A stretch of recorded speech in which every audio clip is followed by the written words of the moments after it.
This is Total Outdoor Programming.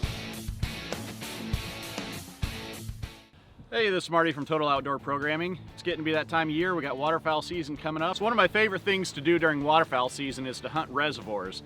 Big water, and they attract birds from a long ways off. The cool thing is that there's a big variety. You're going to get geese, ducks, both puddle ducks and diver ducks hitting the water, so you have a chance of getting that trophy bird that you normally don't see on smaller bodies of water. But one of the big factors that you always have to contend with when you're hunting these reservoirs is the same thing that we've got going on today, which is high winds. And the ducks will react to the really high winds a certain way. They're going to seek out shelter. They're going to look for smooth water and try and avoid all of the chop that's out there. Now that doesn't mean they can't land on it, but they'll try and avoid it if possible. So one of the setups that I like to do is I'll do a little bit of scouting beforehand and find some of the coves in the area, and then I'll look at the wind the night before and try and get a feel for which direction that wind is going to be cutting across those coves. And by doing that, that gives me the opportunity to be able to say, okay, I have a hunch that those birds are going to come in from this side using that wind to slow them down, and they're going to cup into these little coves.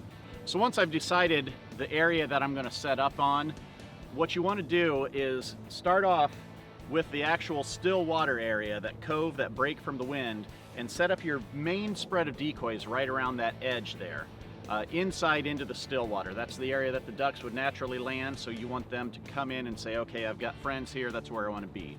But you also want to go through then with heavier weighted decoys and go to the front edge of that cove where you're getting into the chop a little bit, and that's going to be on the main flyway, and you need to get their attention. So on the main edge of the spread, which is going to be the part that's actually on the reservoir, I'm going to put probably about a dozen decoys out there, and they're all going to have heavier weights because you want them to stay put and not get carried away in that heavier chop. That's also going to be where I'm going to set the first spinning wing decoy out there, and what you're trying to do is just capture their attention with that first group of decoys. You want them to be flying down the main reservoir looking for a place to get out of the wind. They see the spinning wing, they go towards it, they see the smaller group of ducks, and as they head to the smaller group of ducks, they see the cove, and they'll start to wrap around, and that's when they're going to see the big body of ducks. What I'll put on the inside of the cove is about 24 decoys sitting in there in the still water, kind of close to the shore, just in a relaxed position, and you're going to get those ducks to come in, see that first spread, wrap around, and drop in there. And just as an extra benefit, what I'll do is go down about another 50 yards away from the decoys and put another spinning wing looking like it's flying inside the cove, like it curled around and it's starting to drop in. So give that a try. It's a great setup to use when you're hunting big bodies of water, reservoirs and things like that, and high winds. And hopefully they'll put some ducks in the bag for you. And as always, if you like these videos, keep subscribing. We'll keep more videos coming for you.